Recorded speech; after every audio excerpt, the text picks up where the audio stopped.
One Punch Man webcomic, chapter 113.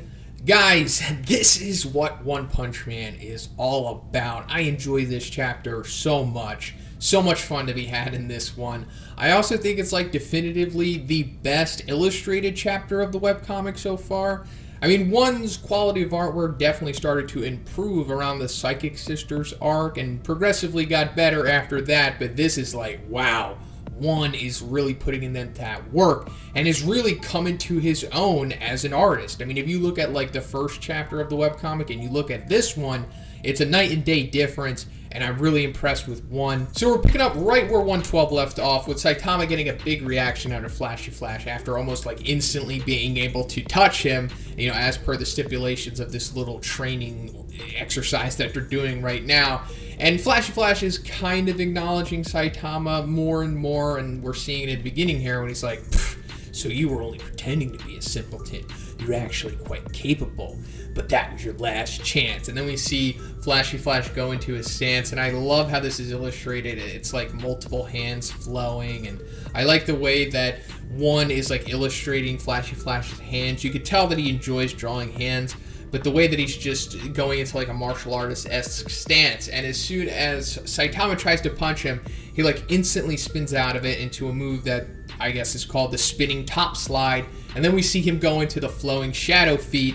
This is the very same technique that we saw Flashy Flash use against Awakened Garo, where he says that his after images like form together to make like a snake. This is like taking the Eightfold Funeral from Sonic to the next level. So if anyone was curious, like, whoa, the Eightfold Funeral, 8 after images at once, what's above that? Well, this is the flowing shadow feet. And then after that, it's kind of just like a display of all of the physical, you know, like the taijutsu that Flashy Flash is capable of. So we see the falling leaves barrage. This is pretty cool. I like how this is illustrated as well. It reminds me a lot of the Monster Calamity Godslayer Fist, you know, the big attack that Awakened Garo does to Saitama. For the most part, I know that's not the only technique of that style, but like, you know, the big popular one that he keeps doing where it's just like a flurry of punches and we see a whole bunch of hands and whatnot. I like the way that it looks, and I like the follow-up panel with Flashy Flash where like one of his arms cocked back is like 5 arms at once because he's moving so fast. Then he goes on to use the Blue Tempest Fist. Then we've got the standard Windblade Kick. You know, this just is like standard of the ninjas of this world. Like we've also seen Sonic do it. We saw Gale use it as well. And then he hits Saitama in the chin, and he gets this funny reaction from him. Saitama's like gritting his teeth down. I guess he's kind of annoyed by this, or maybe he's trying to catch Flashy Flash's foot with his chin on his shoulder. Not really clear what's going on in this sequence, but the reaction that Flashy Flash gives it is hilarious. He's like, oh no!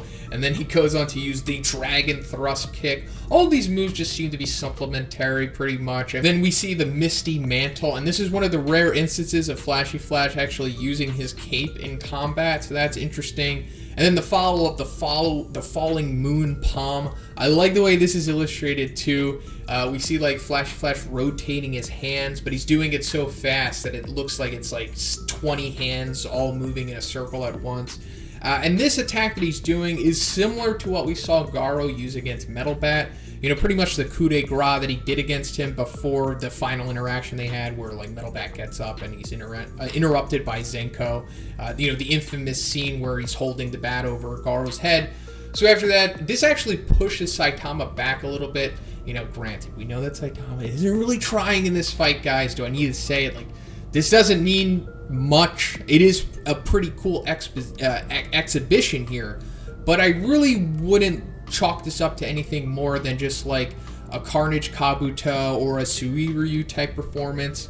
Like, yeah, the opponent that Saitama has does look pretty impressive and is doing some pretty cool stuff, but Saitama's just kind of just going with it here. You know, he's just kind of just like seeing what's happening, I guess, because it's somewhat amusing to him. But I assume that Saitama can really stop this fight at any point he really wants. I guess he's just trying to get a reaction out of the situation, trying to just see what happens for the hell of it. So then Flashy Flash goes to use his ultimate technique, the Flashy Fist. This is the same technique that we saw him use against Awakened Garo when he pretty much entered that fight. When he was like, the main character has arrived, and then he goes on to use it, and that's when we get that cool sequence with the slowed down time when it goes into the centiseconds. It's really cool how one has re-illustrated this technique. It looks a lot better now. But of course, this does nothing to Saitama. But it's also shocking. Flashy Flash is like, why did I do that? Why am I trying to go after him and finish him off with this technique when we're just training? He's like, are you all right, Saitama? My bad, I went a little overboard. He's like, I'm completely fine. So this is like further breaking the psyche of Flashy Flash here, like, because he's so begrudging to acknowledge Saitama as being, the one above all. But it's like all of these things and all of these situations, especially during the sparring match, is like really breaking Flashy Flash's perception of reality here. So he's like, well, he was able to survive my Flashy Slash the other day. That's also giving us insight into the time frame here. So apparently the whole big fight with the Monster Association Awakened Guard was like a couple days ago, I guess. I thought it was longer than that. So then Flashy Flash decides to pull out his sword, and he's like, look, screw what we've been doing. We're going into a simulated real fight here, and I just want to see how far things can go because you're really impressing me. So let's go.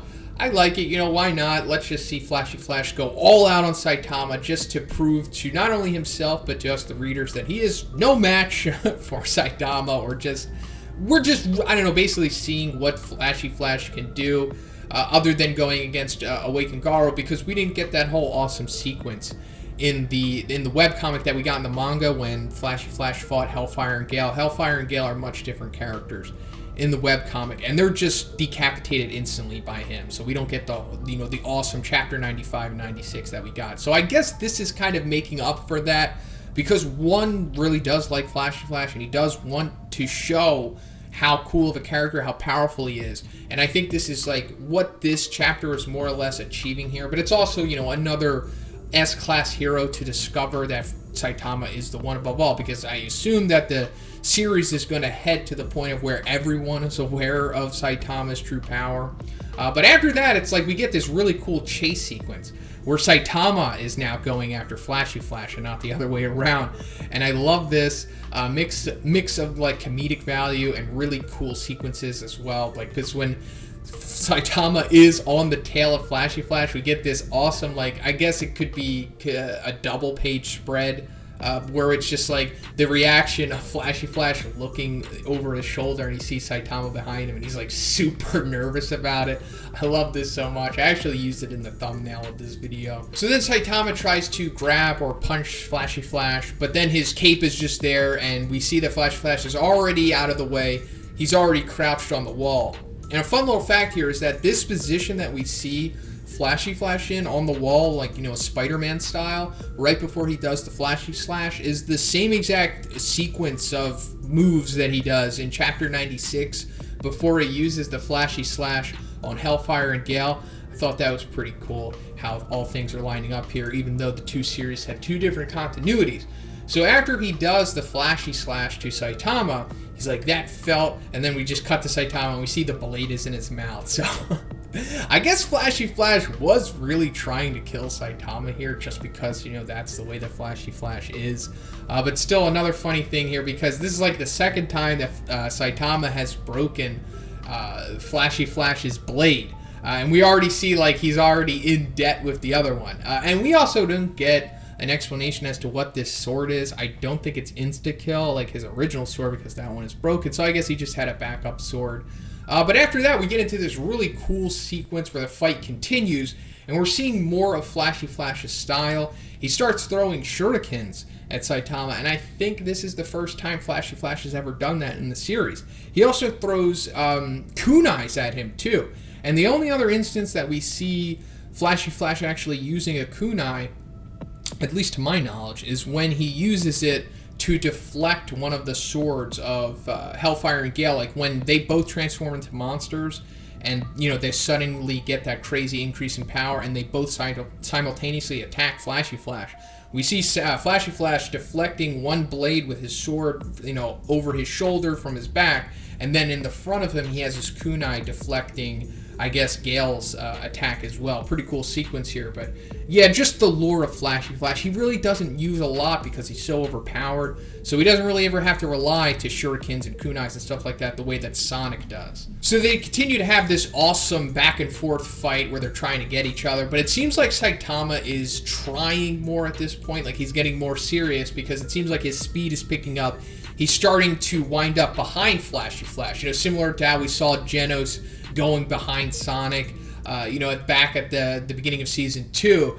But this is like, Flashy Flash has become so overcome by this that he's just literally backed into a corner and he's trapped. And the speed and the reference of time here, it's so quick that he doesn't even have enough time for his quote-unquote forbidden techniques, whatever they are. I like that they're called forbidden techniques because, like, why do you know it if it's forbidden? It's, you know, that's a standard trope in, like, Japanese lore and stuff like that because, you know, Flashy Flash is coming from the ninja village. So I'm sure they were like, hey, guys, there's crazy techniques out there that they're so powerful and destructive that they're forbidden. So I guess this is one of them. Maybe he's talking about the Flashy Slash. I think he calls that a forbidden one. I'm not sure. But then we get an awesome defining sequence of this chapter, and it's Saitama pretty much winning when he throws the punch at Flashy Flash, and we just see death. You know, death, the way that we saw it against Genos and Suiryu. This is like the same thing. This is how more or less Saitama defeats humans or heroes. This is like one of his methods of winning because, you know, he can't kill you, and if he hits you too hard, you're really going to get wrecked by it. So other than like comically slapping you away, this is his other win method, a win condition against human characters, because like after this, you know that you were gonna die. So at this point, there's like no going back. I think this is solidifying that Flashy Flash is totally aware that Saitama is above him. There's no question about it anymore. He knows that, yeah, there's nothing he can do, and that just with one simple punch, Saitama would just annihilate him. And we further see, like, in the follow-up reaction panel, like, when Saitama is turning around to see Genos, we just see, like, Flashy Flash, like, sweating, and the, you know, the darkness is covering his eyes. Yeah, I know that he was sweating because of the excitement of battle, but this is different. This is like, oh my god, I was just gonna die. Maybe this guy truly is above me. But after that, you know, we see that he was interrupted by Genos, who had finally got into the training room, and we get a nice little comical line there. He's like, I'm truly sorry to have interrupted your training session with this disciple applicant. Hilarious, because he pretty much is. And I think after this point, he's going to become full Saitama stan, because that's pretty much what happens. Like, after people, you know, realize how crazy, unfathomable, powerful Saitama really is, they would just become a stan of him, because, like, how could you not? Like, you're seeing a god amongst humans, or a god amongst really powerful humans, so yeah, you're gonna fall in love with his power. And that brings us to the cliffhanger ending of this chapter that has me so excited, and it is Genos saying that there has been a monster alert. So, what does this mean? Does it mean that there's a really powerful monster out there? Probably. Looking forward to it. I mean, why would they make a big deal out of this if it was just like some tiger or something? I'm thinking this is like dragon stuff, and I think it's going to be significant, and it's probably going to be a big deal. This is like the first instance of like a significant monster appearing in the story since Awaken Garo, because like after that it was just the Psychic Sister stuff, and it was, you know, the build up to the Neo Heroes, and it was, you know, whatever the fallout that happened after the war. So there really hasn't been focus on monsters at this point. So this has me super excited. So this monster alert, in my opinion, is going to be the catalyst for the Neo Heroes to encounter the Hero Association. So what I'm thinking is going to happen here is that it's going to be like, whoa, there's a dragon out there, maybe even a high dragon. I mean, they're not going to call him a high dragon. They're just going to say disaster level dragon, really powerful, whatever. And then we're going to see the heroes go after it, but at the same time, the Neo Heroes are going to go after it. And then when that happens, I think, you know, the big conflict is going to start there. Something is going to happen to trigger these two sides to have a real reason to go after each other. I mean, we saw earlier back that Excel already has like a grudge against the Hero Association. He just doesn't like them. So I'm thinking that something is going to happen here, and this will probably be planting the seeds of the Civil War, or maybe it just might even start at this point. regardless, I'm looking forward to it so much, and I can't wait to see what happens. So, guys, let me know what you thought about this chapter in the comments. Where do you think the storyline is headed with this monster alert? Do you think the Neo Heroes are going to be a part of this? And if you like the video, please give it a like. I also have a Patreon. It gives you access to a weekly Q&A video that I do in this channel every week. And if you haven't already, please subscribe as well. Have a great day, everyone, and I'll see you in the next one.